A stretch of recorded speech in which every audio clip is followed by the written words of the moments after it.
Alright guys, this is Flint's ball. You can see I'm not in a field.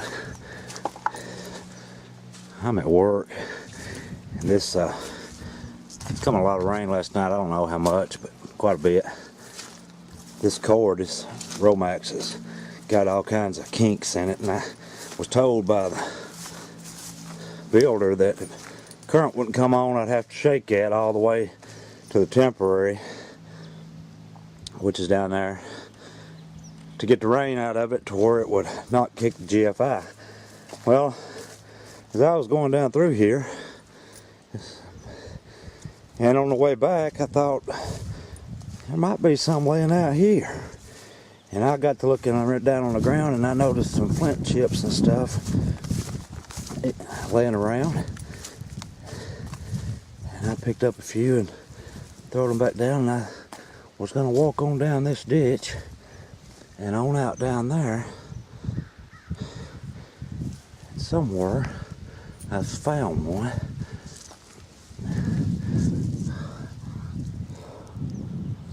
It's not that one, but I'll take it. I feel like nearly out here finding just everything. Where's it at? Here it is. Yeah. There's flint chips just laying around everywhere. I just walked up on that right there. It looks like it's got some damage, but I thought, well, it's worth getting a camera for out here at this job site. I might find something good on down through here. I don't know if this has ever been turned or not. It's just a big old field somebody bought and decided they wanted to build a house on it. And there it is.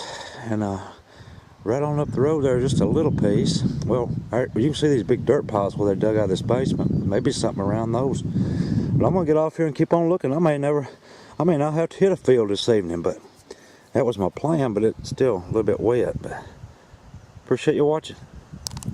Alright guys, I'm going to try to do this video quickly. These are pieces that I found yesterday at the job site I was working at. You all seen those. I was debating on whether to put anything on yesterday's hunt or not, because I simply didn't do just a whole lot. And just jumped from place to place, went to some fields that I've hunted that they were still a little bit too wet for me to get into. So I went to some places that hadn't had crops set in them yet, and although we got rain, we didn't get just a real heavy beating rain. It rained like a half an inch where I live, but it fell real slow and didn't do a whole lot of washing off, didn't seem like. I believe that would have been, I've seen an example in Overstreet, looks like maybe a Lost Lake, the sunfish example. It's wide. I'm a hammerstone.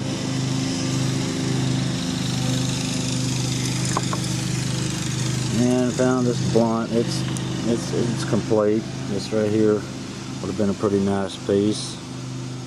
It's a Kurt corner notch or Big Sandy or something along those lines. This right here was a shame. This was a Lost Lake that had been sharpened down into a drill. You can see the bevel stops right there where they've tapered it on off into the drill form on both sides. But it was a Lost Lake. Got the ground base, got the bevel going on the edges of the blade. But like a lot of stuff I find, broken by the Indian. Found this piece. It's kind of crude, but nevertheless it's fine. I felt of that base, and I was shocked when I felt of it because it felt grounded. I don't find a whole lot of stemmed pieces that's got a ground base. Then I looked, and that's the reason it's ground. It's been broke off. So anyway,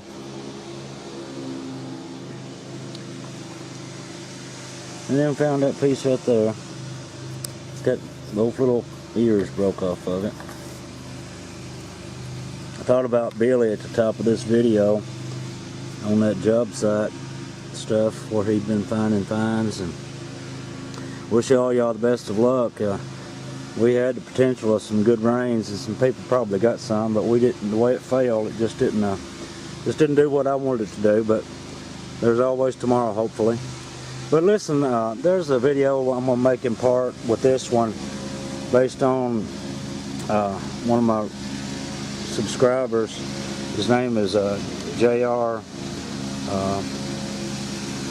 well, I can't even think of it now. JRbearpaw or JRbearpaw. And I had made a video, I don't know, a couple of weeks ago, May 21st I think, where I found what I thought might have been a bead, but I wasn't sure. And I made reference to some things that we used to find growing up as kids called Indian money. We always called this Indian money, which, further reading, I understand it's what they call a crinoid or crinoid stem. Well, it's actually a marine mammal or an animal, but these look like stems to a plant. But anyway, they're fossilized. I called them fossilized seaweed, but that was inaccurate because they're not a vegetation, they're actually an animal. These looks like they've got threads in them, they look like screws. You can see all the little veins or whatever those were. Some of these I call coarse threads, and some of them I call fine threads. But there's just a variation of a lot of different ones right here, and you can see when they're broken, they still have those lines that goes all the way through them. But Mr. Bearclaw was asking about these, and I told him I'd be glad to show. And I don't necessarily collect these. I was on a job site one time, and it seemed like these were just laying everywhere, and I picked up some. And but now the creek beds around here are just laying full of them. You can see that had, you know, some stems growing off of it. Pretty unique little pieces. But I made reference in the video of the bead that I had found being unlike these that we called Indian money, based on the fact that you see the squared edge on these. And the piece that I found that I thought was a bead was not squared on the edge. It was rounded, even polished and slick. Although it is apparently a fossil, but according to some that looked at it on the video, they said they believed it was utilized as a bead. But that's what I was making reference to.